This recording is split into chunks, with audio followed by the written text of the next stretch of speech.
Hello viewers, আশা করি সবাই ভালো আছে। আমার হাতে রয়েছে জবা। আমরা নিশ্চয়ই সবাই পরিচিত কম বেশি জবার সাথে। জবার বিভিন্ন ভেরিয়েন্ট রয়েছে, সেটা আমরা জানি। আজকে আমরা একটা খুবই গুরুত্বপূর্ণ বিষয় নিয়ে আলোচনা করার চেষ্টা করব। সেটা হচ্ছে জবা শুধু আপনার বাড়ির বা আপনার আঙ্গিনার সৌন্দর্য বৃদ্ধি করবে না, জবা আপনার সৌন্দর্য বৃদ্ধি করাতে খুবই গুরুত্বপূর্ণ ভূমিকা পালন করে। সেটা আমরা হয়তো অনেকে জানি আর অনেকে জানি না। চলুন আমরা আজকে মেইন একটা পয়েন্ট নিয়ে কথা বলি। সেটা হচ্ছে আমাদের চুল ঝরা। আমাদের অধিকাংশ মেয়েদের চুল ঝরে, তো সেক্ষেত্রে আমরা যদি প্রাকৃতিকভাবে ট্রিটমেন্ট নিতে চাই, আমি অবশ্যই বলবো আপনারা জবা ফুলের রস বেটে আপনাদের স্কাল্পে খুব সুন্দর করে লাগিয়ে দেবেন। লাগিয়ে দেওয়ার কমপক্ষে আধা ঘন্টা পর কোনো শ্যাম্পু ছাড়া চুল ধুয়ে নেবেন।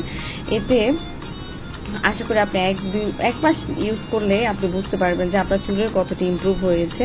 শুধু চুল ঝরাই নয়, আমাদের চুলের শাইনি ভাব ফিরিয়ে আনার ক্ষেত্রে, চুলকে আর স্মুথ করার ক্ষেত্রে জবার ভূমিকার কোনো শেষ নেই। জবা এক্ষেত্রে অতুলনীয়। ভিডিওটি ভালো লাগলে অবশ্যই লাইক কমেন্ট করবেন। আল্লাহ হাফেজ।